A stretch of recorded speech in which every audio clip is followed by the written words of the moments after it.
Can we have commissioners please check in? Maybe.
Just bear with us for a couple minutes. We've got a little bit of technical difficulties.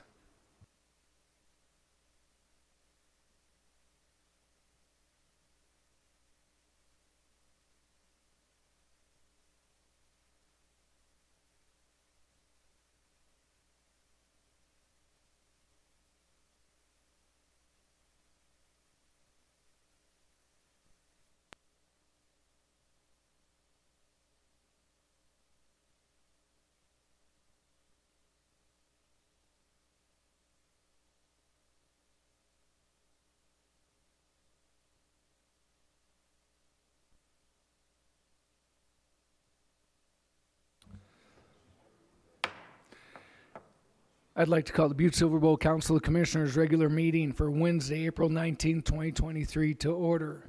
Clerk, can we please have a roll call? 10 present, 2 absent. 10 present, 2 absent. Please note that Commissioner Anderson and Commissioner Sorge are excused from tonight's meeting.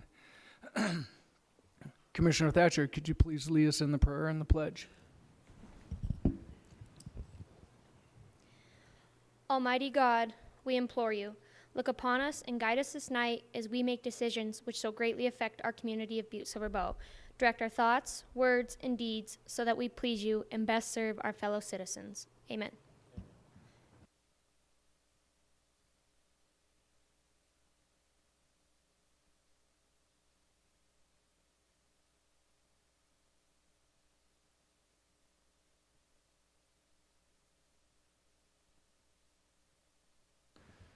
Next, we'll move on to the approval of the minutes. Commissioner Frederickson. Thank you, Mr. Chief Executive. At this time, I move to approve the minutes from the April 5th, 2023 regular meeting. We have a motion and a second to approve last week's, or the April 5th minutes. Is there anything on the question? Could commissioners please vote? And would anyone like to change their vote? Clerk, please record the vote. 10 yea, 0 nay. 10 yeas, 0 nay, motion passes. Moving on, we don't have any items that are not addressed on tonight's agenda, so we'll move on to the Chief Executive's report. I'm going to keep it short and sweet because I think we have quite a bit of things on the tonight's agenda. As you all know, we're continuing to deal with ongoing weather issues. I was talking to our Public Works Director, Neri. Our roads crew have patched over 10,000 potholes already this year. And thinking about what that means in weather that we've had already this year, that's pretty significant. Last year we did just over 30,000, I believe he said. 20, okay. And so we're well on our way to be patching a lot more potholes, and they're working diligently on it while we're still removing snow from the streets and off the trails and all the other things. It's kind of ongoing process, but we know that there's a lot of issues out on the streets, but we're working on them diligently. And hopefully we will see some spring weather coming soon, but it doesn't look like it in the next 10 days. But with that, I'm going to close the Chief Executive's report tonight, and we're going to get going on tonight's agenda items. So we'll move on to any public comment on any item on the agenda tonight. If you'd like to have public comment on any item on the agenda, please come forward, state your name, address, and what item you would be speaking on. Seeing none, we'll move on to section 1, bid openings, public hearings, and/or presentations. We have 2 public hearings. One we are going to wait on, but we'll get to that first. But we have, first one is communication number 2023-135. Ed Lester, Butte-Silver Bow Sheriff, requesting Council of Commissioners approval to hold a public hearing on April 19, 2023 regarding acceptance of monetary donations from charitable foundations of Dickey's, Northwestern Energy, and Town Pump. County Attorney Joyce, do we have proof of publication? Mr. Chief Executive, we do have proof of publication, and it does appear to be in order. Thank you, County Attorney Joyce. And so with that, welcome Sheriff Lester. Mr. Chief Executive, members of the council, this is the time set for a public hearing regarding the Law Enforcement Department accepting monetary donations from Northwestern Energy, Town Pump Incorporated, and Dickey's Barbecue. Total amount of the donations combined is $18,500. The money will be used to purchase ballistic helmets for our tactical team and noise suppression hearing protection that allows us to still be able to hear radio communications and people speaking, but muffles the sound of explosions and gunshots so the ears are not damaged of the tactical team. So this would purchase, I think, 12 ballistic helmets with hearing protection and also the connection to our radio to allow us to use radio communications. Thank you, Sheriff Lester. Is there any questions of commissioners for Sheriff Lester? Seeing none, I'll open the public hearing. First, I'll call for proponents. First call for proponents. Second call for proponents. Third and final call for proponents. Next, we'll move on to opponents. First call for opponents. Second call for opponents. Third and final call for opponents. Seeing none, I'll close the public hearing. Next, we'll move on to item number 2, communication number 2023-172, Karen Malogny, Butte-Silver Bowl Health Officer, requesting Council of Commissioners approval to hold a public hearing on April 19, 2023 for the purpose of amending the fiscal year 22-2023 budget to allow for increased expenditures of unanticipated revenue resulting from collection of fees in the immunization program. We had an incorrect date that was on here, so we're going to hold this for the committee of the whole for to be held on, I believe, the public hearing for May 3rd date at that time. Is that correct? Okay. So we'll just hold that for the committee of the whole. Next, we'll move on to presentations. We have first one, communication number 2023-179. Kristen Rosa, Economic Development Coordinator, requesting Council of Commissioners for time on the April 19th agenda to give a presentation for the annual reports for the URA, HAS, and TED districts. And it looks like Director Burns. Welcome. Thank you, Mr. Chief Executive and members of council. I am Karen Burns, Director of Community Development for Butte-Silver Bow. Kristen and I will do this presentation together. It seems like that's the best way to do it for everyone, since we like to give you guys an update on what's going on here with Butte-Silver Bow. So if you don't mind, thank you. Make sure I can click. All right, cool. So as you know, or you may not know, we have 3 active districts right now in Butte-Silver Bow. We have the Urban Revitalization Agency, which is the URA, which is the Uptown District that was created in 2014. We have a Targeted Economic Development District, or called a TED, that was created in 2017, that is south of town. We We have the Harrison Avenue Urban Renewal District, which we call the HAS, that was created in 2019, that takes in a lot of the retail corridor along Harrison Avenue. And we also have, we've sunsetted a couple of districts. The Tax Increment Financing District, or we called it the TIFID. We renamed that the Montana Connections Business Development Park. That district sunset last year with the final bond payment in June of 2022. It continues to be active because there's quite a few projects that we have out there that we're continuing to work on and finish up. And then also the East Butte Renovation and Rehabilitation Agency, the RRA, which was formed in 2005, actually had negative increment for about the first 3 years. What that means is that tax base continued to drop in that district. But then we did start to roll and create some new development in the area, as you can see that's happened along East Park Street and in other areas. So that even though that tax increment provision did sunset, in 2020, we still have active projects in that district that haven't completed yet. So we're continuing to manage those projects as we move ahead.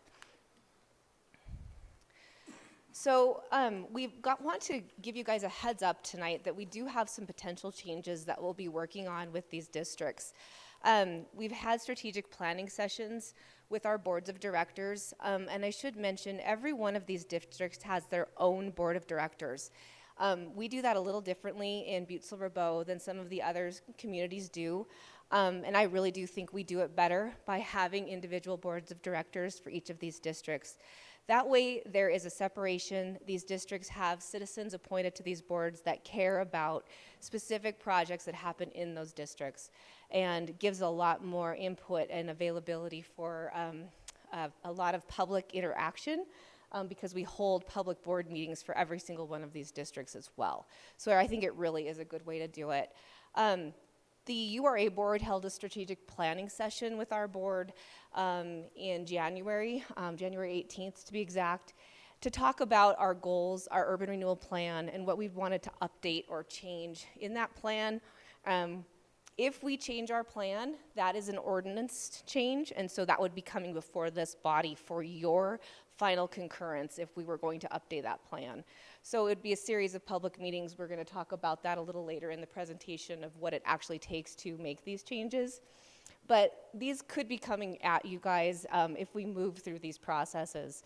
The URA board talked about modifying our boundaries slightly, taking in some of the mine yards and some of the bigger pieces of property that have been very hard for Butte-Silver Bow to manage in terms of being one large mining claim without surveyed parcels. They include roads, a bunch of other things, and there could be property there that we could be working on development if we could solve some of those issues.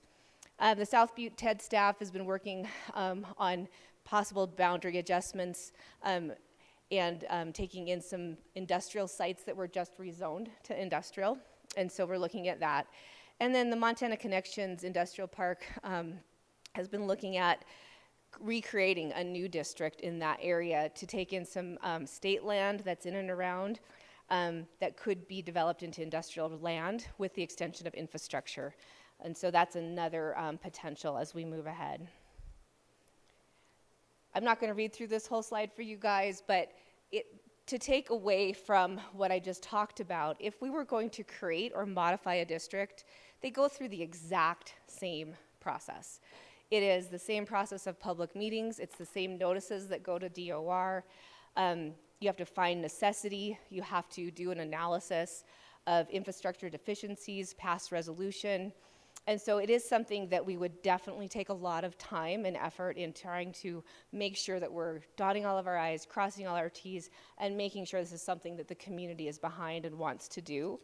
And so that time frame would, it would be about a year-long process that we would be talking about this and bringing things to this body.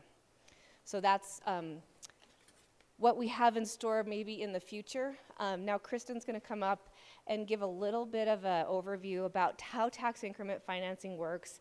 This is going to be old news for quite a few of you. You've been through this before, but some of you haven't, and so we think it's important to re-educate so that you can understand how this actually works in our community. So I'm Kristen Rosa. I am the Economic Development Coordinator. So tax increment financing, what we want to just make sure everybody understands about tax increment financing is generally you are looking at areas that have either stagnant or declining taxable values. You look at wanting to invest in those areas so that you can increase the taxes that are collected and diversify your tax base. So this graph is something we use on a very regular basis to try and explain this. And as you can see, in a lot of districts, if they're, you know, if you're kind of picking the right area or really focusing on the right things, there may be negative increment in the first few years because they are areas that are in need of help. So, but it allows you to be at the table and figure out how to get some of these investments. Then we only capture the increment, the base, everything that was in place at the time the district was created remains in place for the entire time for the entire life of the district. Then if you're successful and you've created additional increment, then you can see everybody gets a bigger piece of the pie. We've grown the pie. So that's the goal. And we were very successful, and by we, I mean a whole lot of people, because Montana Connections, which is what we call it now, back in 1994, tax base was 1.7. Solvay was a functioning phosphorus plant out there. Of that 1.7 million, Solvay was 1.6 million of the base. In 1996 and 97, some great people were able to relocate or locate ASME, RAC Silicon here. We supported them with $42 million worth of infrastructure that brought a $550 million investment to our community. So for the next 10 years or so, we worked on paying off those bonds. We started to see a little bit of increment in there. We were able to get CCAS, FedEx, Old Dominion, Montana Craft Malt, Wausau, and hopefully in the next couple of years, you'll see quite a few new companies coming. We've done a pretty good job of getting a lot of our property sold. But I think the real story is in 2022, when we were done with this district, the taxable value out in that area was $7 million. But if you can see, in 2018, Solvay's taxable value was $27,000. They did some pretty significant investments to help with their cleanup. So in 2021, their taxable value was $400,000. The Ramsey School District, Butte-Silver Bow, the state never saw the loss of that $1.6 million that was in place in 1992. The bottom has to be filled before we get any increment. So it's just a really good story that is a good reason that tax increment needs to stay in place. And at the end of the presentation, you'll find out why that's so important.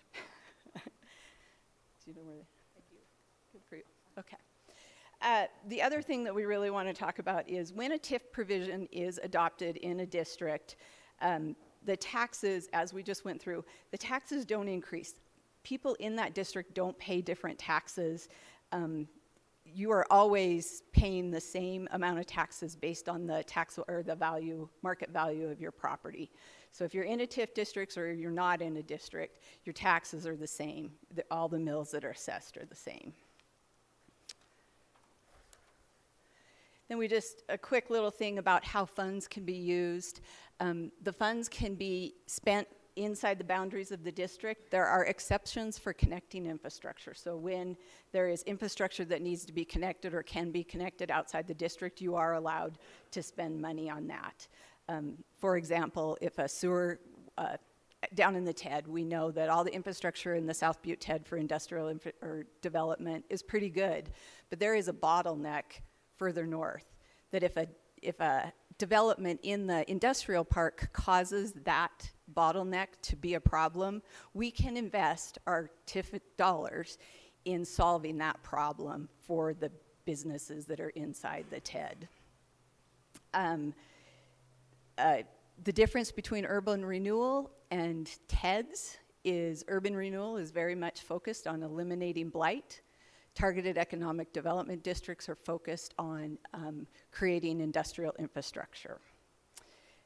Administrative costs can be paid, so my salary is paid through TIF dollars. We can pay for those costs through those dollars. We're not paid out of the general fund. And then just to highlight kind of in Butte, you guys know, TEDS cannot create an agency like URDs can.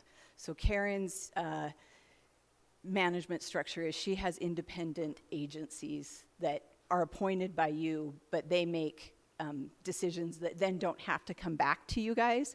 Whereas TEDS, in the law, it's not allowed necessarily.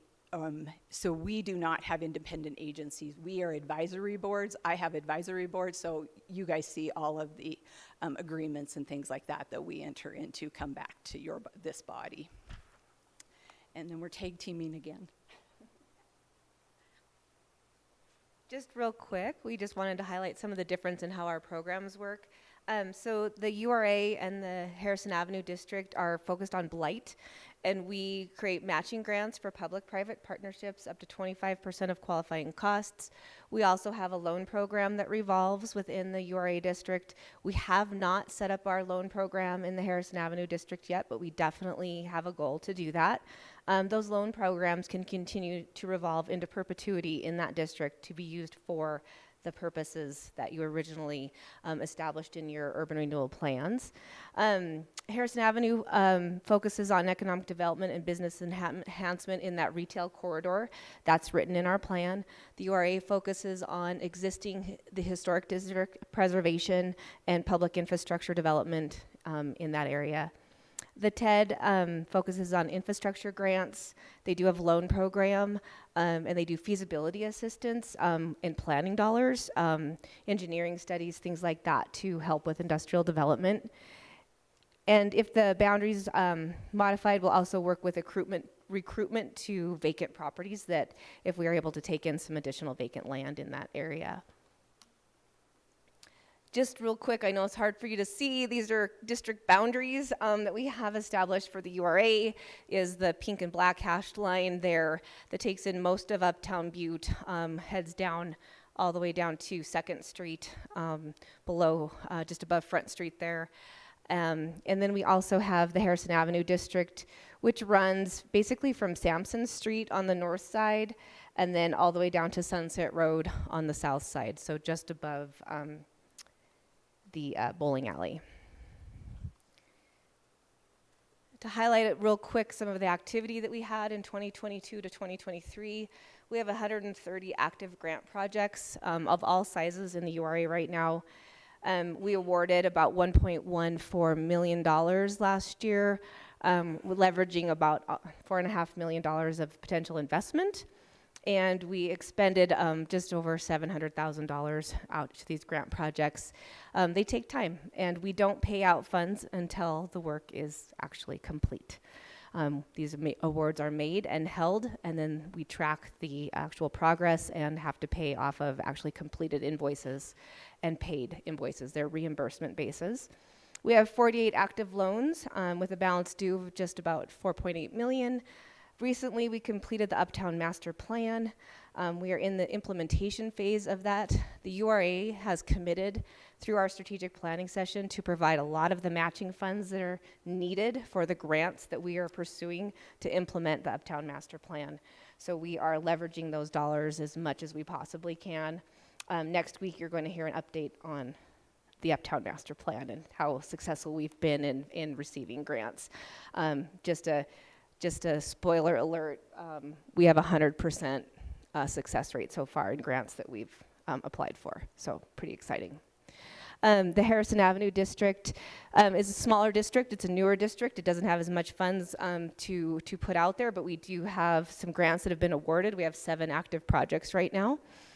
We also have 3 development agreements in that area, which means that they were projects of such size that we couldn't just flat out grant them funds, that they're being paid back over time as the increment grows and tax revenue is collected. We've leveraged about $2.5 million of investment in that district. One of those is Highway 55. We've helped them with their project, and they are investing quite a bit of money into that. And now Kristen will be back.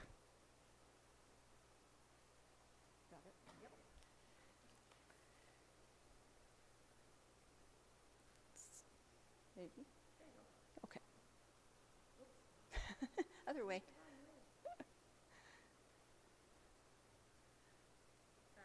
So this is what we call the South Butte TED. It is down where the industrial park on Basin Creek, South Harrison Avenue is. Had a base year of 2017. You can see we've already seen some growth in the taxable value. That is mostly due to the fact that we have Atlas Power down there. The cryptocurrency mining facility is down there. We were able to assist them and make sure that they came and created that by entering into a development agreement with them to participate in the construction or upgrades of their substation. But it does still leave us additional increment in the district to work with. We engaged WET to do an infrastructure analysis. The whole analysis is too much for us to pay for, or all of the suggested projects are too much to pay for at once. So we are looking to engineer and rebuild North Parkmont this year.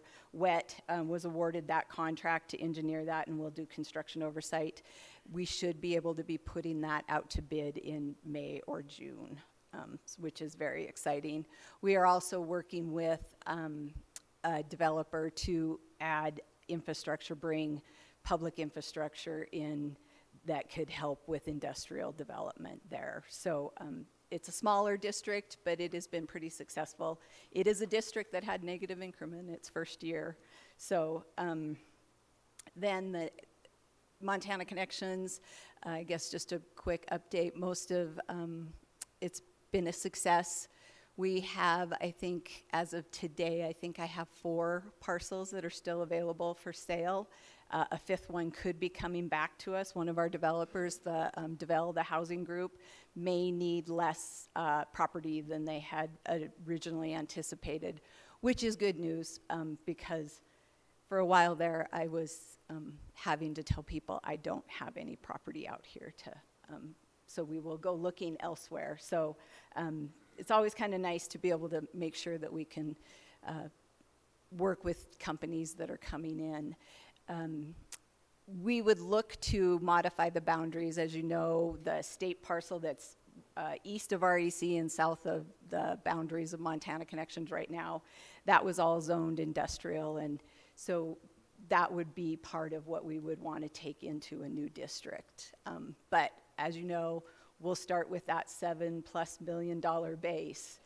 We'll have to figure out if we can get increment, because this infrastructure is very expensive. For us to be able to get down to that state parcel and start working on developing that will cost millions of dollars. So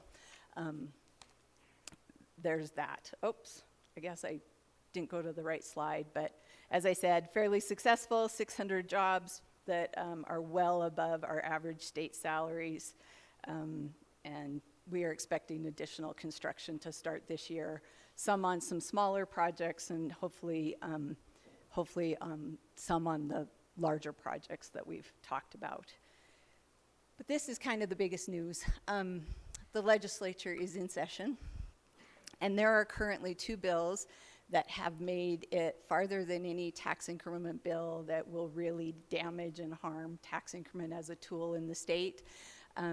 House Bill 925 has made it all the way through the House and through the Senate committee. We don't know when it will be heard on the floor, but what this will do is, so imagine Montana Connections, we bonded for that infrastructure in 1996 and 1997. As a district, we would only have been able to keep the money that would have been required to pay off those bonds and some administration costs, and there would have been no other funds available to do all of the good work that we have been doing for the last 20 years, 25 years. So that is what that does. Once you bond in a district, you are only allowed to keep the increment that was required to pay off bonds and some administration costs. 523, well, 925 is bad, 523 is worse. It basically eliminates tax increment as a really workable program. It takes away 50% of the increment because it takes away all of the school mills that are involved in how tax increment is calculated. It The real killer is it caps administration costs at 5%. When you have a district that's only bringing in $100,000, that means you get $5,000 for administration costs, and that's hard. And then it also decreases the length of districts to 30 years, which is okay for most districts, but there are some districts that you just get going right at the end, and it could be very harmful if you can't go out. Currently, the longest a district can go is 40 years if you bond. In Butte, I don't know how long the original URA lasted, but Montana Connections was 30 years, the original URA. It was about 34, 35. And the RRA was 15 years. So we see those. This one is still in House, in a House committee. They'll take executive action on Friday, and we'll see what they do. But it could be very harmful because this is retroactive. 523 is retroactive. So. And it also, 523 also has a provision in it that caps the amount of your taxable value that can be included in a district boundary at 7% of your total taxable value for your community. And while that may not harm some of the larger communities and ourselves included, it would be detrimental to any city that's a small rural community and would not allow them to use this tool. So Ravalli County, Lewistown, Jefferson, they all have active districts that have been successful on a much smaller scale, but successful for their community and bringing jobs to their community. It would ruin that for them. So it's a horrible bill, but Kristen and I have been living and breathing this for the last few weeks, but just wanted to let you all know all of those plans that we talked about at the beginning and what we are visioning going forward for our community could be moot point moving forward here. So we are happy to answer any questions you guys might have about what we have going on and what our plans are. Thank you, Karen and Kristen. Commissioner Shea. Thank you, Mr. Chief Executive. Thank you, Karen and Kristen, always so informative and educational, and you guys do such great work. I appreciate you both and your staffs. Can you just explain to me what is driving the anti-TIF sentiment at the state? Usually your legislation is there to help people. So I just am curious because I've heard all of this and Chief Executive Gallagher has updated us on it, but what is this harmful legislation supposed to, what's the problem it's supposed to solve? Commissioner Shea and Chief Kristen. Executive Gallagher, Commissioner Shea, Council, to the best of our knowledge, this is very much being driven by Americans for Prosperity. It is being funded by Americans for Prosperity, who have a community activist person in Missoula, where Missoula has had there's been a lot of public contention with some of the decisions made in their tax increment districts. This person has been able to get funding and has the ear of Senator Hertz, who is the carrier of 523. And to the best of our knowledge, that is what is driving this. It appears they're angry in Missoula, but the policy doesn't make sense because what they're angry about in Missoula is not solved if 523 is enacted. Any other questions from commissioners? Commissioner Callahan. Thank you, Chief Executive Gallagher. Kristen, I was curious, you had mentioned out at the TIFID that the land to the south and to the east, which is state-owned, and in the past it was locally owned by us. It was our property. In the TIFID, it wasn't our property. How does that work with the state-owned property opposed to the property that was there first? Commissioner Callahan and Ms. Rosa. Chief Executive Gallagher, Commissioner Callahan. It was never owned by the state. It is a school parcel, so it's a parcel 36. So it's one of those parcels that has always been controlled by the state and is they use it to raise money for the school districts. It would be There actually is, I think, another parcel like this inside. I don't know if it's inside a tax increment district, but it is a well-developed parcel, I think, around Kalispell. So the state, all of those developments, we sell our property because we want them to become taxpayers, and we didn't ever go into the idea of us leasing property. The state would take the opposite approach. If developers, found that to be a good place to develop, they would negotiate leases with the state. Thank you, Ms. Rosa. Commissioner Callahan? I guess my question would be, so would you manage the TIF even though this isn't our property, or how would that work? Commissioner Callahan, Ms. Rosa? Chief Executive Gallagher, Commissioner Callahan. Yes, we would still manage the tax increment district because that is a program. So Montana Connections is a very unique animal, really, when it comes to tax increment. Again, going back to the 90s, we have to thank those people that worked on this, because they purchased so much land that the city and county controlled that land and was able to invest in it and recruit industrial development. But inside the URA, inside the TED, inside the Harrison Avenue, the city-county owns very little of that property. Thanks. Any other questions of commissioners? I have to say that we're very fortunate to have the expertise that we have with Kristen and Karen here. The state and other agencies have come to our people, and Kristen and Karen in particular, and also Danette, and talked about how it works in Butte-Silver Bow. And what we have seen truly is that it's some bit of anger towards a couple districts, and again, some of the broad brush to try to fix problems that somebody perceives happen somewhere else. But it hurts all communities, not just Butte-Silver Bow, but all communities in Montana. And so this is not a political ploy one way or the other, but if you look back at it, without TIF and without REC ASME at the time coming to Butte, where would we be economically? And so these are great tools for us for economic growth for Butte-Silver Bow. So it's something that we really need to pay attention to. And so I thank Kristen and Karen for their efforts, and all of Butte-Silver Bow, because I can tell you this, we sit on these and watch the legislative sessions very diligently about what's going on. So thank you for your presentation tonight. All right, moving on.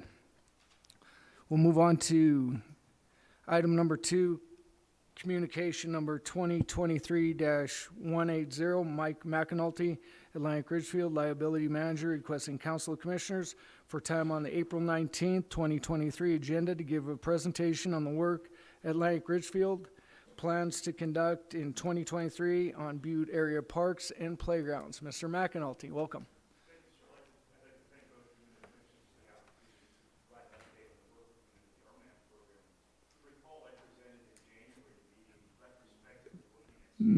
Mike, you want to hit your, there you go. Thank you. There we go.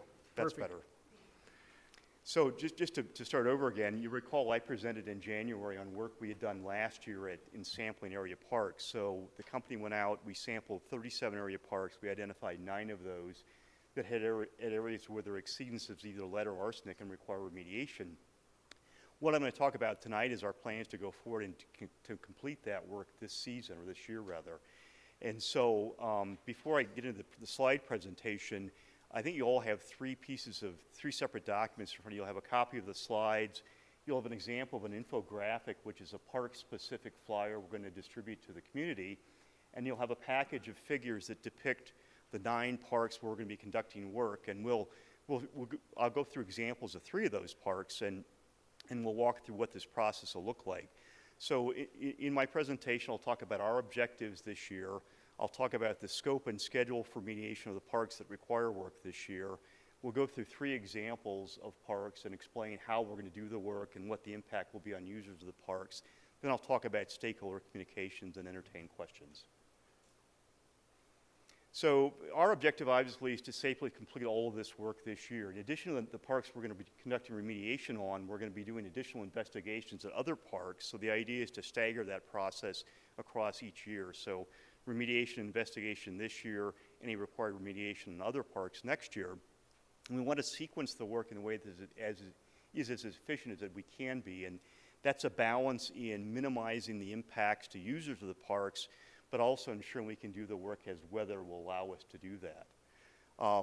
We've been working very carefully to coordinate with stakeholders, including the Parks Department, the Planning Department, and the Remediation Group with BSB, to ensure that we do that work planning around peak park use. The idea is to minimize, again, the disruption that our work would have on the people who may use the park during the summer.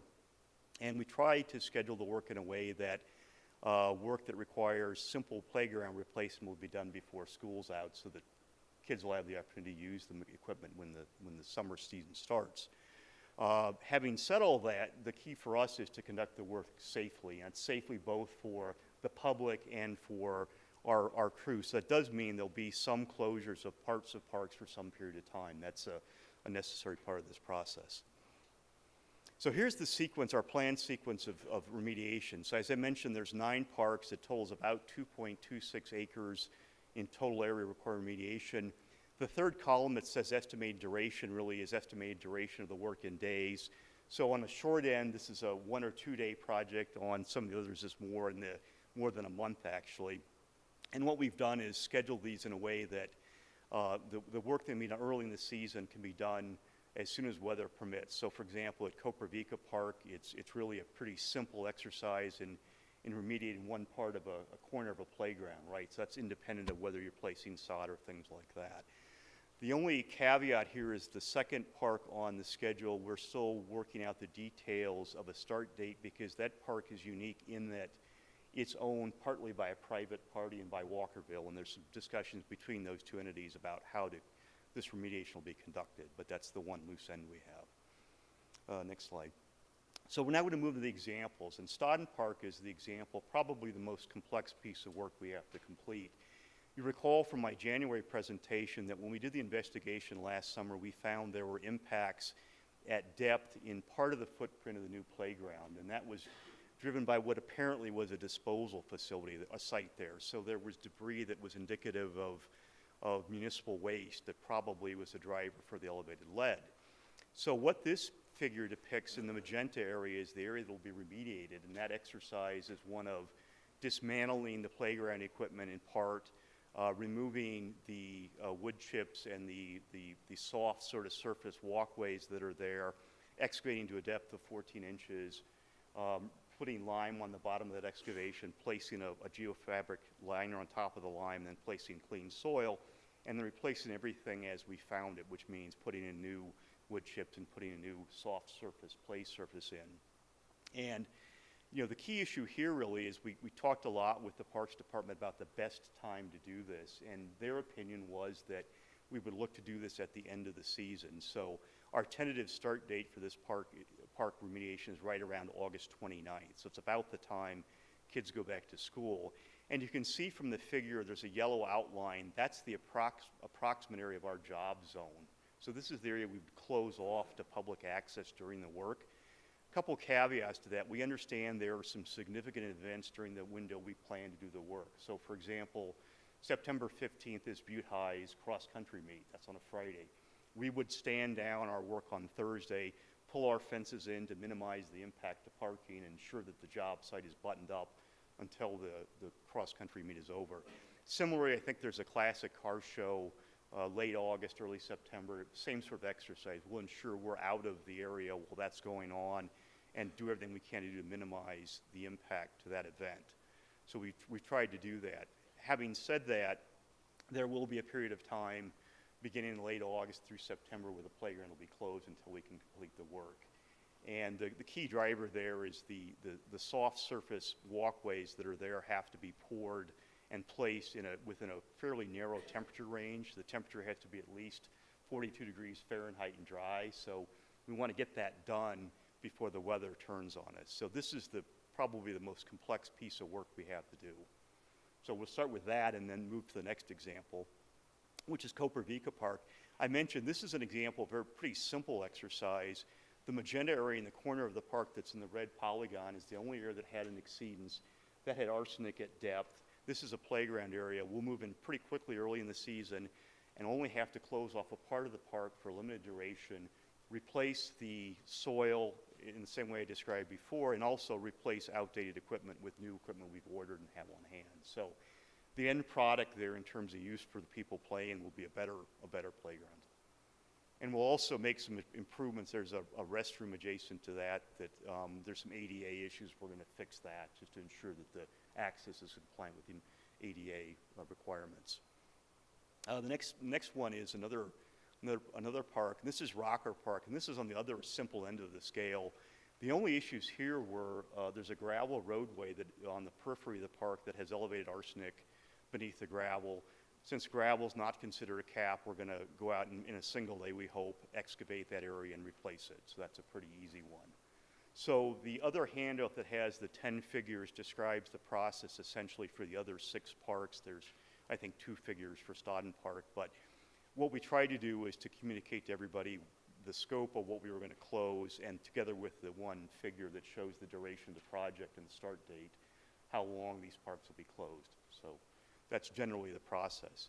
So the next slide, please. The thing we think is key is obviously stakeholder communication. We've worked a lot with the Parks Department around scheduling this.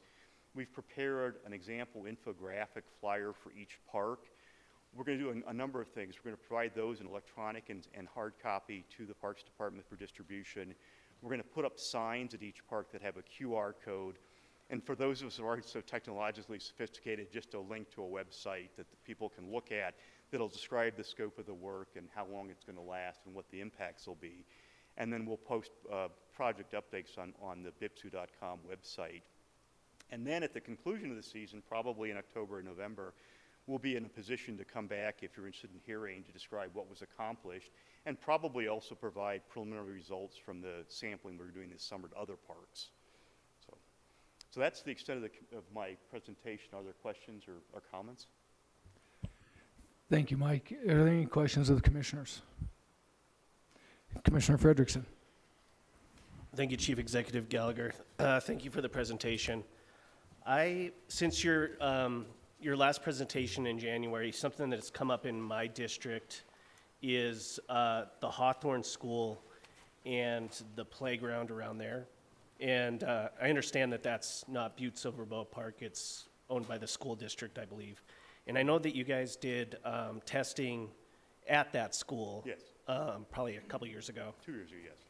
But my question to you is, did you test that park area at Hawthorne School? And it's okay if you don't know that now. We did, yes. Okay. So going back a couple of years, just to talk about the schools, there were 21 sites, and that's a mix of public schools, private schools, the Head Start facilities, and a couple other things that were former schools that now have private entities operating in them. Of those, we did exterior remediation. That means we had soil remediation work at 4 sites. We did a little bit of work at the periphery of West Elementary School. We did a fair amount of work at the Butte High School in the exterior.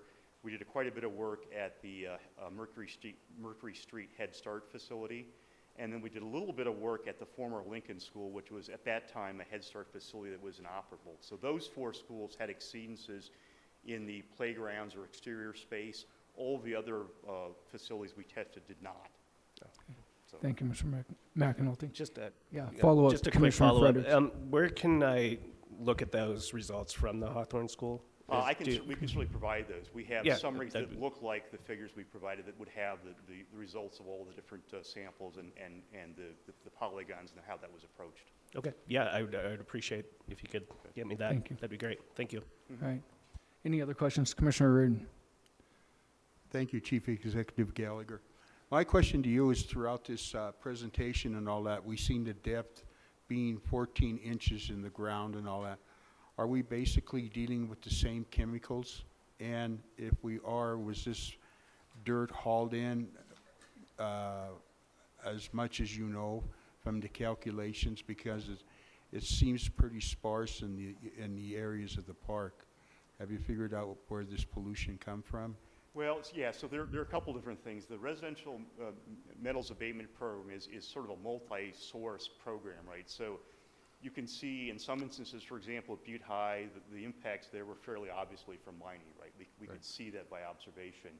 Conversely, at the former Lincoln School, which is now a Head Start facility, my suspicion is the impacts were actually lead paint that had come off of wooden windowsills and simply fallen to the ground. So there are a couple different variations there. What the EPA with DEQ consultation has decided is that the appropriate depth of the excavation to cap the material in place is 14 inches, right? So we would concede that beneath that depth, there's obviously still mine waste in Butte, right? But by putting the 2 inches of lime, the geotextile fabric, and 12 inches of clean soil, plus whatever was on top, whether it's sod or landscaping or anything like that, we provide an effective cap to whatever material may be beneath that. Thank you. Follow-up, Commissioner Reardon. So then basically we're treating it in place and all that. So, you know, there's always, you know, development, aging, generations and all that. Would this be any future concern to people, say, if the Head Start building was tore down and sold to a developer or something like that? Would this be something they would have to do, say, in digging footings along the building and all that, being present in the situation with the soil still in place? Sure. So there are a couple of safeguards against that. One is that BSB has an excavation and dirt moving ordinance, right? So, and this is obviously something that Eric knows more about, Yeah, but he may have gotten up to. Yeah. But the point there is that if you move more than a cubic yard or 3 cubic yards, depending on the circumstances of dirt, that has to be screened beforehand, right? So if, for example, one of these sites were torn down and someone had plans to redevelop it, there'd be that process. The other thing that's going to come out of this is, to the extent we sampled these sites and identified areas that were impacted, there'll be an institutional controls process that documents that. So, for example, the Butte School District will know at the end of the exercise where in Butte High School we conducted remediation, what those sample results were, and that'll be provided to the other private parties as well. So those are the two processes that safeguard that. Thank you. Thank you. Any other questions of commissioners? Seeing none. Mike, thank you for your presentation tonight. I know that you've worked well with the Parks Department along with the Department of Reclamation and you know, updating them and staying in coordination and stuff. So thank you for the presentation today and Thank good you. luck. I appreciate the opportunity. All right, moving on. We will go to Section 2, Consent Agenda, A 1 through 4 and B 1 through 25. Do we have any friendly amendments and or segregations? Commissioner Frederickson. Thank you, Mr. Chief Executive. I would like to segregate 6, communication number 2023-202, and 14, communication number 2023-210. So that's item 6 and item 14 on tonight's consent agenda. Are there any other segregations and or friendly amendments? Seeing none. Commissioner Frederickson. Thank you, Mr. Chief Executive. I move to approve Section 2 of the consent agenda, A 1 through 4 and B 1 through 23, with the exceptions of 6, communication number 2023-202, 14, communication 2023-210. We have a motion and a second. I just want to make a quick correction to that. You said 1 through 23, but it's 1 through 25 tonight. So I just wanted to make sure that we Sorry about that. noted that. No, that's okay. Is there anything on the question? Could commissioners please vote?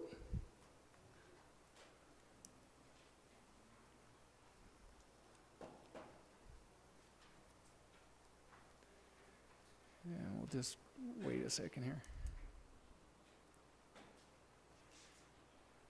There we go. Now could commissioners please vote? And would anyone like to change their vote? Clerk, please record the vote. 10 yea, 0 nay. 10 yea, 0 nay, motion passes. Moving on to item 6, communication number 2023-202, Elizabeth Osborne, Butte-Silver Bow Senior Planner, requesting Council of Commissioners approve the Comprehensive Plan Amendment number 23-000001. If the Council of Commissioners approve of this communication, a resolution has been prepared and is also on the April 19, 2023 agenda. Commissioner Frederickson.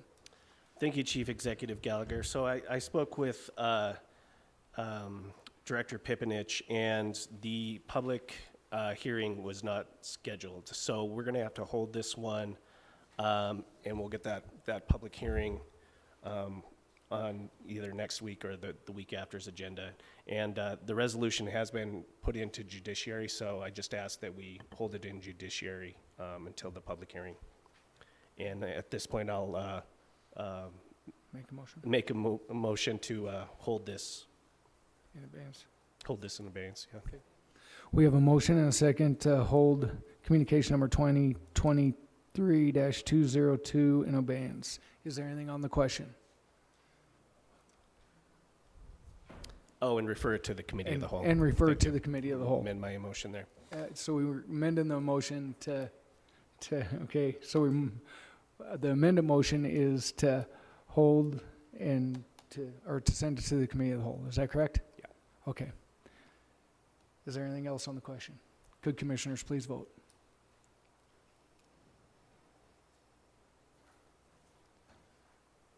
Would anyone like to change their vote? Clerk, please record the vote. 10 yea, 0 nay. 10 yeas, 0 nay, motion passes. Moving on to item 14, communication number 2023-210. Sean Frederickson, Commissioner, District Number 1, requesting the Council of Commissioners change the method of assessment to finance the cost of street maintenance district to include each family residential unit or one or more business units. Commissioner Frederickson. Thank you, Mr. Chief Executive. So I segregated this communication just to kind of bring it out to what we're trying to do here. As you know, when we had passed the original street maintenance ordinance that reduced it into, or made it into one district, that was in 2018, we had it, at that point, we could only assess this fee per parcel and not on the actual unit. A few years have passed since then, and now we're able to apply this fee to each unit rather than the parcel. And what that means is currently a single family, an apartment complex or a business unit that's on one parcel is paying the fee currently. And now we're able to assess it depending on how many units are in each business, or duplexes, triplexes, fourplexes, that sort of thing, which I think is a lot fair and equitable to apply this fee. So what we're doing here is setting this in motion. It still would need to go to the Judiciary Committee, where we would have to pass a resolution, have a public hearing, but we can't introduce that to the Judiciary until Director Neary gives us his assessment, which is within the ordinance, on what this costs and how he's doing. So within the letter, I asked Director Neary to provide us his work plan, which he's required to do within the ordinance, and hopefully he can provide that to us rather quickly, and then, or whenever he can, and then we will put it in motion to bring it to Judiciary, where we'll have the debate. If we want to change it to this way, we can. It's however the commission wants to vote, and we'll also have public hearings. So this is just the first step in this maybe long process, hopefully not too long. So, and if there's any questions, I can take them, or the county attorney. Yeah, Commissioner Frederickson. So County Attorney Joyce. Thank you, Mr. Chief Executive and Commissioner Frederickson. I think that what you're voting on tonight is, right now, by last year's resolution, the council chose the equal assessment method. And so Commissioner Frederickson's communication is requesting that the council vote on whether you want to change the method of assessment from an equal assessment method to a per unit assessment.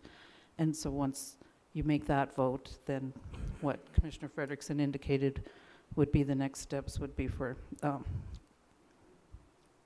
Public Works Director to determine how much he estimates the cost of street maintenance is and the percentage that you want to charge people to pay for that street maintenance, and then you'd have a public hearing based on the figures that he puts in his work plan. Thank you, County Attorney Joyce. Are there any other questions or comments? Commissioner Callahan. Thank you, Chief Executive Gaff. So I guess my question would be, this would completely change the amount each property is paying at this point, or does it stay the same? And if we go this route? Commissioner Callahan, I believe that we're looking at the cost to be the same, but per unit rather than per property. It would be changed is kind of what we're looking at. We're not looking at changing the amount that each individual one is there.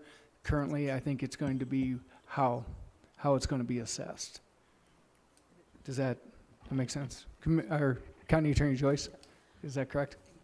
Mr. Chief Executive, yeah, that is accurate, but the amount of the assessment's going to be determined based on the numbers that the Public Works Department comes up with on how much work you want to have done, and the percentage of, you can go, the statute says that it has to be up to 75% of the total estimated work that you have to assess. So that's what the council's going to decide upon in the resolution. What amount is going to be the cost of the street maintenance and the percentage that you're going to. So after you know those numbers, that's how you'll figure out the amount of assessment per unit, if that's what you decide to do. And as Commissioner Frederickson explained, it will now be per unit if that's what the council votes to do tonight, rather than per an equal assessment per parcel. Thank you. Commissioner Fisher. Thank you, Chief Executive Gallagher. I was on the committee. I was chairman of the Public Works at the time when we done this years ago. I might make a recommendation that we refer this to the Public Works Committee and have Director Neary report to the Public Works Committee with the amounts and start the process, because it was a long process last time and we had quite a bit of input from the public. Prior to the public hearing, maybe we should have a little bit of a powwow of some kind to see, what the per parcel is going to be, because I agree totally with Commissioner Frederickson. I think this should be changed to per unit rather than per parcel, and it was quite a debate last time, so I'm just wondering if it wouldn't be a good idea to maybe send this communication to the Public Works, then have them review it with the Director of Public Works, and then maybe ship it forward to the Judiciary Committee maybe. That's the process I think we do. So, thank you. Commissioner Fisher, I think I'll allow Director Neary just to speak real quickly. So Thank you. I think you shut off your mic. According to the ordinance, I have to present to the full council. So we'd have to do that in order to get the amount of money that we will need next year. So I think my presentation should go first to the full council and then decide from there. Does that make sense? Okay. Commissioner Fisher. Thank you, Director Neary. Thank you, Chief Executive Gallagher. I agree if that's the way the process should work. I'm just concerned about County Attorney Joyce's implementation about, what we're doing here is voting whether we're going to do it or not do it. Or did I misunderstand that? Commissioner Fisher and County Attorney Joyce. Mr. Chief Executive, Commissioner Fisher, what the communication tonight is asking the council to vote on is if you want to change the method of assessment. So currently, you're doing an equal assessment, and it's based on each parcel. So everybody that owns a parcel of property gets an equal assessment. And what the communication from Commissioner Frederickson is asking the council to decide is if they want to move from an equal assessment way of doing it to a per unit. So then after you make that call, the process will continue, like Director Neri said. His plan, his work plan, and the percentage that you want to raise by the assessment will be able to be determined, after he presents his work plan.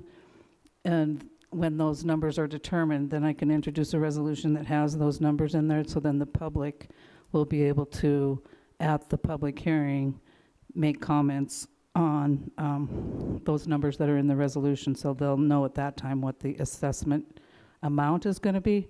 But tonight, you're just deciding on the method of assessment, not the amount of the assessment.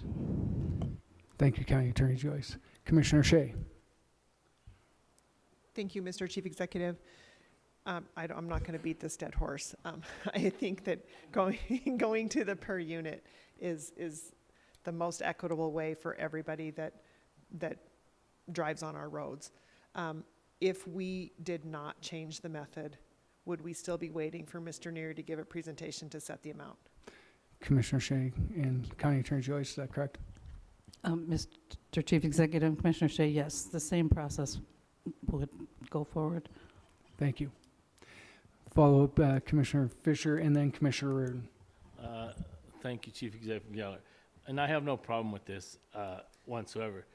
But I'm just afraid by voting tonight, are we locking ourselves in to make a change? Or are we still open to, if the change is not popular with the public, that we can, go back the other route?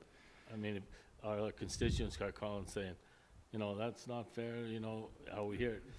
But are we locking ourselves in tonight that we're actually going to make a change? Commissioner Fisher and County Attorney Joyce. Mr. Chief Executive, Commissioner Fisher, you're locking yourself into that would be the language in the resolution, but you then would still have to pass the resolution. So you could, as the resolution process goes through, and after you hear the comments at the public hearing, you could change it back if you wanted to. Thank you, County Attorney Joyce. Commissioner Reardon. Thank you, Mr. Chief Executive Gallagher. I wasn't here, I believe, when this was implemented the first time and all that, and we were talking about the different units, duplexes, fourplexes. Basically, we're kind of looking at a deal, if the door swings open, it's considered a separate unit. My question is, with the development we're experiencing here in Butte and all that, and we have these larger developments, let's just say they develop St. James Community Hospital and all that, and they rent out 40 apartments and all that. Would there be any additional charge to this being considered one unit to the people that are 40 people that are occupying that unit? Commissioner Reardon, Director Neri. Well, yes, it would go to, it's like similar to a fourplex, they're only getting charged $87. Right. Now they get charged that 4 times, so naturally, I would pass it on to my tenants. That's what they will do. So what you're saying then is that basically if we have these 40 apartments and all that, that basically he would be billed as 40 apartments and would have to be secured in rental income?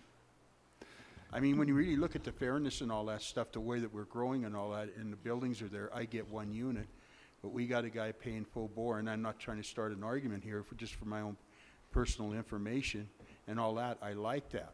I think it's fair, but then we have, like I said, these apartment buildings with 40 people living there. We got to be fair to the other people that are paying too. And I just brought that up as a discussion. I'm here, not here, but I mean, fair is fair. I mean, one door that goes into 40 doors. You know what I'm saying? Thank you. Commissioner Reardon. Commissioner O'Neill. Sorry. Thank you, Chief Executive. So every single day, as being a commissioner, the one thing I hear about is how bad our streets are, and when's this going to get fixed? Here's one way to get more money in the kitty to be able to fix the streets. There's not enough money in the budget to fix it.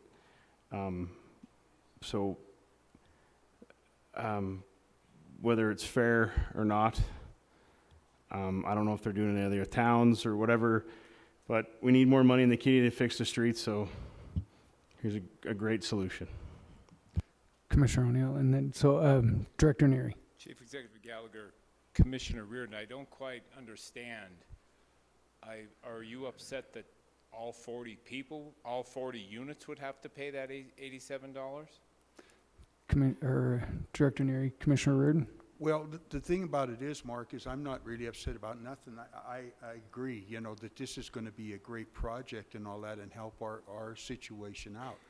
But like I said, we still have 40 cars parked out in front. 40 people are still using the roads and all that. And we're building a 40-unit building, the same dollar amount for a one swing-in door. I am somewhat struggling with that a little bit, but the thing about it is I don't want to cause any controversy. I know where we got to go and what we want to do here. But I think, you know, we have a description of single housing, we have duplexes, we have fourplexes. There'll probably be something there about eightplexes, and I'm not really familiar with it. But I mean, like, the way that we're filling up these buildings and stuff like that is I just thought I'd bring it up. I'm not here to, you know, but I think this might be something questioned down the road. So I'm in, yeah. I like it. Thank you, Commissioner Reardon. I will say this. I know that when they originally did this, they kind of looked at both originally, and there really wasn't much difference between the two on the amount of money that's going to come in. So I want to kind of tame a little bit of the belief that we're going to have a windfall for the road department because of this. But as more units do come on, it probably will make incrementally a difference as they've come on.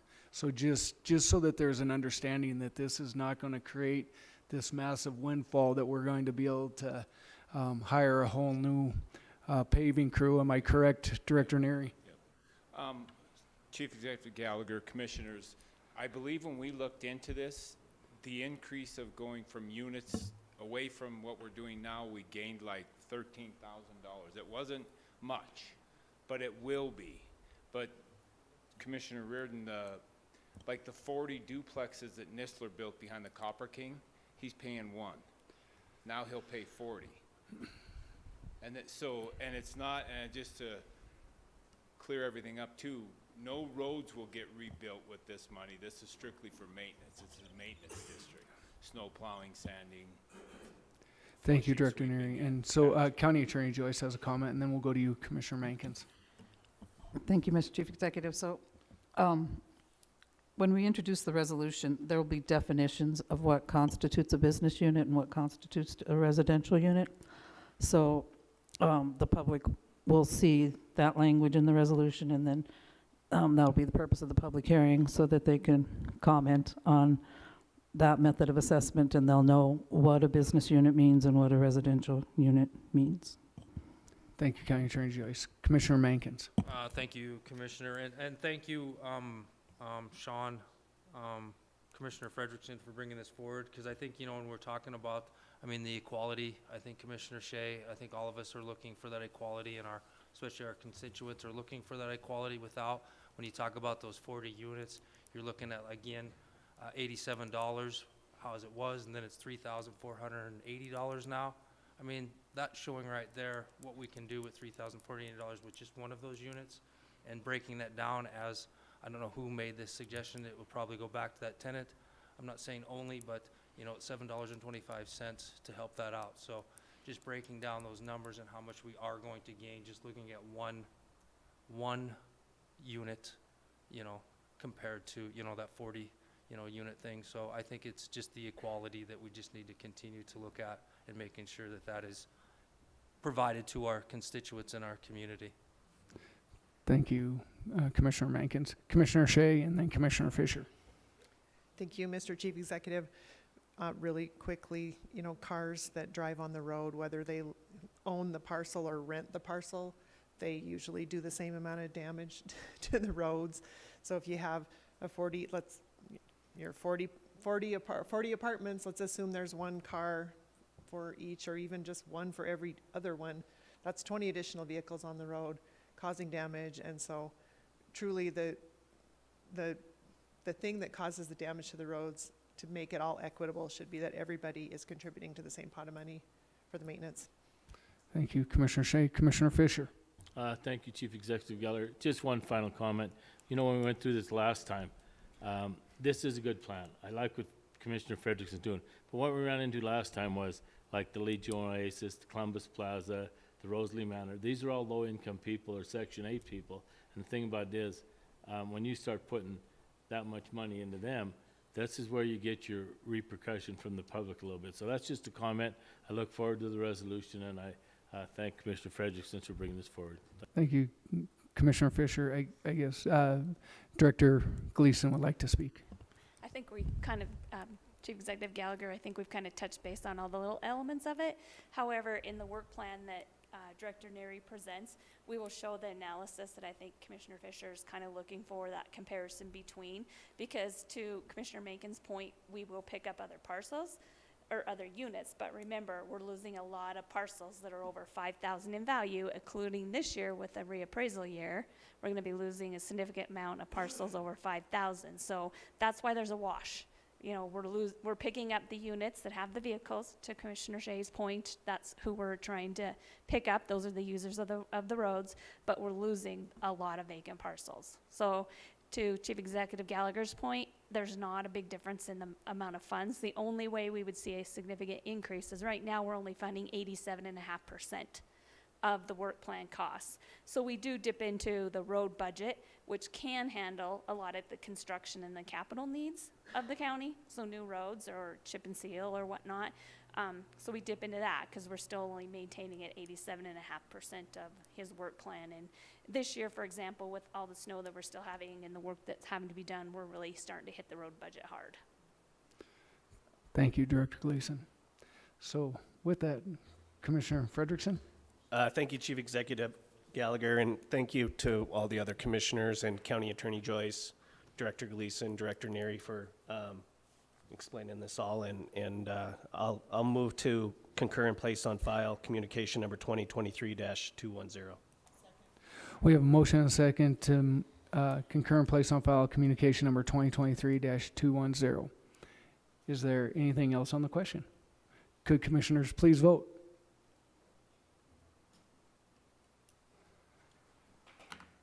And would anyone like to change their vote? Clerk, please record the vote. 10 yea, 0 nay. 10 yea, 0 nay, motion passes. Moving on to Section 3, Ordinances and Resolution introduced to Judiciary. We have one resolution, number 2023-18. Moving on to Section 4, Ordinances and Resolutions for final reading. We have 7 of those today. So, Clerk, could you please read the resolution of 2023-09? A resolution amending the fiscal year 22-23 budget during the fiscal year after conducting a public hearing at a regular scheduled meeting of Council of Commissioners in accordance to the Section 7-6-406 MCA appropriating reserve funds within the American Rescue Act ARPA funds with the purpose of preliminary master plan for the city county of Butte-Silver Fire Services and providing for an effective date herein. Commissioner Frederickson. Thank you, Chief Executive Gallagher. I move to place resolution number 2023-09 on final reading and passed, having been deemed fully read at length. We have a motion and a second. Is there anything else on the question? Could commissioners please vote?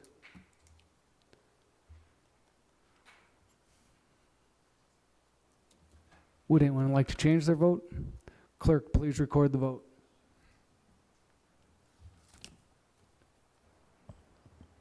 Nine yea, 1 nay. 9 yea, 1 nay, motion passes. Moving on to item number 2, resolution number 2023-10. Clerk, please read the caption.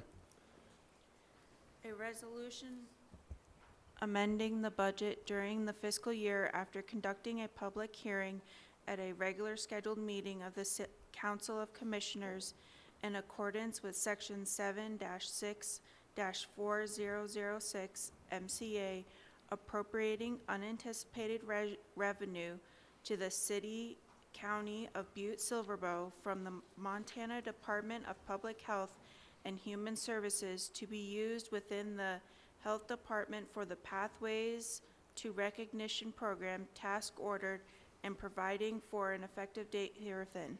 Commissioner Frederickson. Thank you, Mr. Chief Executive. I move to place resolution number 2023-10 on final reading and passed, having been deemed fully read at length. We have a motion and a second to place resolution number 2023-10 on final reading. Is there anything on the question? Could commissioners please vote?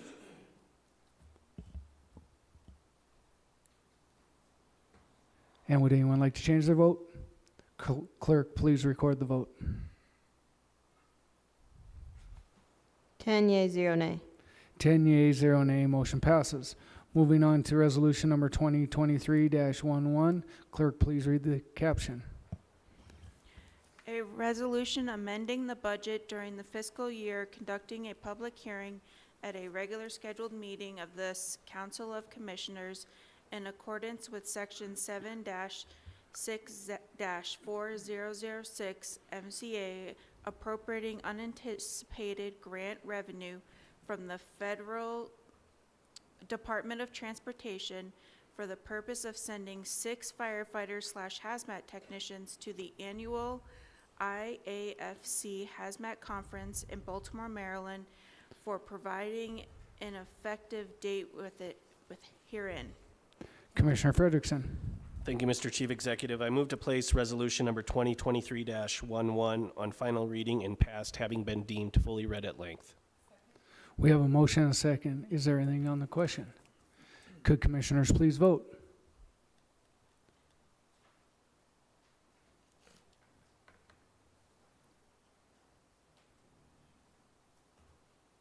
And would anyone like to change their vote? Clerk, please record the vote. 9 yea, 1 nay. 9 yea, 1 nay, motion passes. Moving on to item number 4, resolution number 2023-12. Clerk, please read the caption. A resolution amending the budget during the fiscal year after conducting a public hearing at regular scheduled meeting of the Council of Commissioners in accordance with Section 7-6-406 MCA, appropriating unanticipated grant revenue from the Federal Department of Transportation for the purpose of bringing a 40-hour regional hazmat training by ERTI to Butte, Montana, and providing an effective date herewithin. Commissioner Frederickson. Thank you, Mr. Chief Executive. I move to place resolution number 2023-12 on final reading and passed, having been deemed fully read at length. We have a motion and a second placing resolution number 2023-12 on final reading. Is there anything on the question? Can commissioners please vote?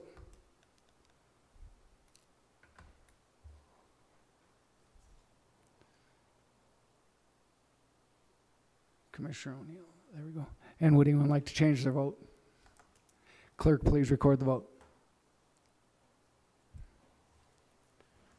9 yea, 1 nay. 9 yea, 1 nay, motion passes. Moving on to item number 5, resolution number 2023-13. Clerk, please read the caption. A resolution amending the budget during the fiscal year after conducting a public hearing at a regular scheduled meeting of the Council of Commissioners according with Section 7-6-4006, appropriating unanticipated grant revenue from the Federal Department of Transportation for the purpose of bringing the Hazmat Command and Control Seminar to Butte and providing an effective date herewithin. Commissioner Frederickson. Thank you, Mr. Chief Executive. I move to place resolution number 2023-13 on final reading and passed, having been deemed fully read at length. We have a motion and a second placing resolution number 2023-13 on final reading. Is there anything on the question? Could commissioners please vote?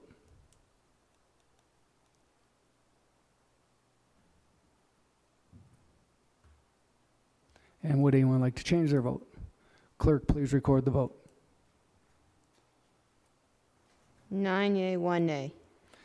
9 yea, 1 nay, motion passes. Moving on to item number 6, resolution number 2023-14. Clerk, please read the caption. A resolution amending the budget during the fiscal year after conducting a public hearing at a regular scheduled meeting of the Council of Commissioners in accordance with Section -7-6-4006 MCA appropriating unanticipated revenue from the Department of Natural Resources and Conservation for the purpose of updating community wildfire protection plan and providing for an effective date herewithin. Commissioner Frederickson. Thank you, Mr. Chief Executive. I move to place resolution number 2023-14 on final reading and passed, having been deemed fully read at length. We have a motion and a second to place resolution number 2023-14 on final reading. Is there anything on the question? Could commissioners please vote?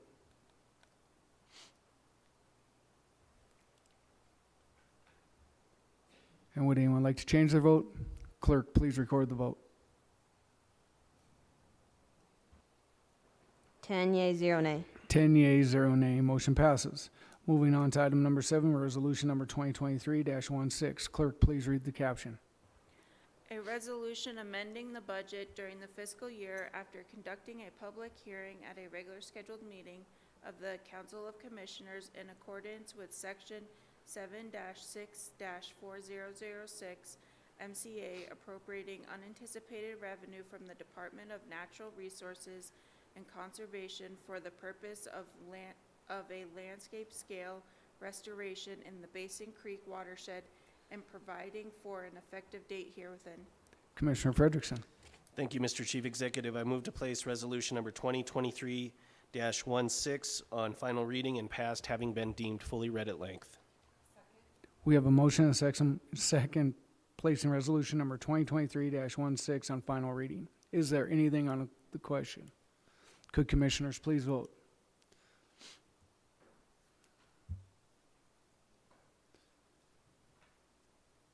Commissioner Reardon, I think you're sitting register. Thank you. And would anyone like to change their vote? Clerk, please record the vote. 10 yea, 0 nay. 10 yeas, 0 nay. Motion passes. Moving on to Section 5, ordinances and resolutions for second reading. We have one Council Bill number 2023-02, ordinance number 2023-02. Clerk, please read the caption. An ordinance amending Chapter 12.17 of the Butte-Silver Municipal Code B/SBMC entitled Parklet/Pendlet Permits and specifically adding a new section 12.17.110 entitled Violation/Penalty and providing for an effective date herewithin. Commissioner Frederickson. Thank you, Mr. Chief Executive. I move to place Council Bill number 2023-02, ordinance number 2023-02 on second reading and passed, having been deemed fully read at length. We have a motion and a second placing Council Bill number 2023-02 and ordinance number 2023-02 on second reading. Is there anything on the question? Commissioner Fisher. Thank you, Chief Executive Gallagher. I'm just curious, I know it's out there somewhere, what is the cost of the initial permit to have a parklet? Because I know it doubles if you don't do it, so. I'll let Director Neary speak to that. So, Director Neary. Thank you, Chief Executive Gallagher. Commissioner Fisher, it's $700. Thank you. Thank you, Director Neary. Is there any other questions? Could commissioners please vote?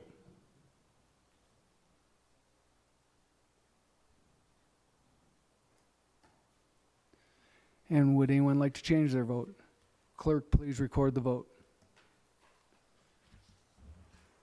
10 yea, 0 nay. 10 yeas, 0 nay. Motion passes.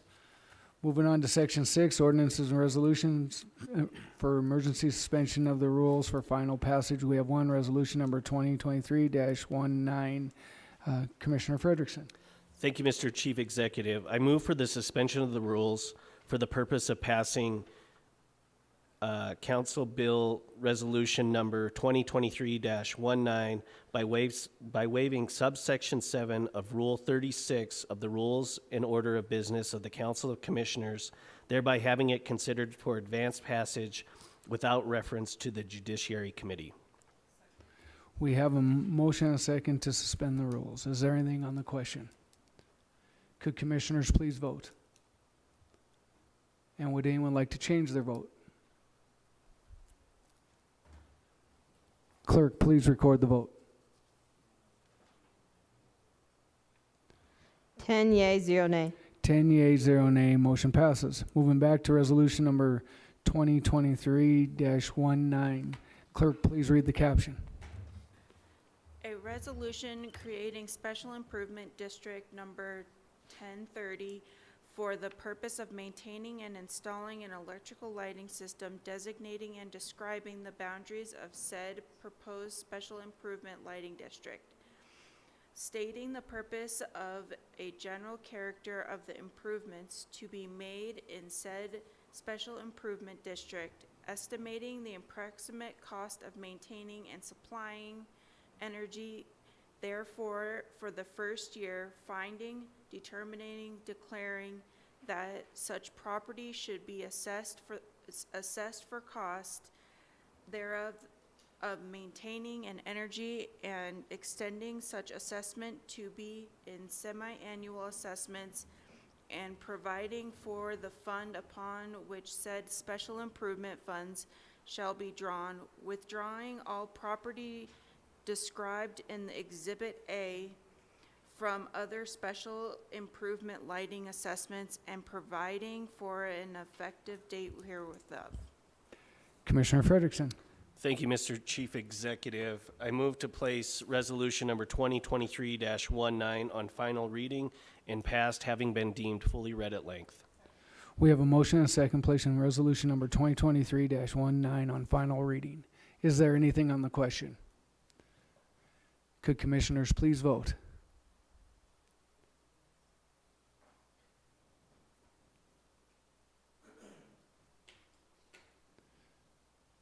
Commissioner Fortune, I don't think he's registered. Oh, there you go.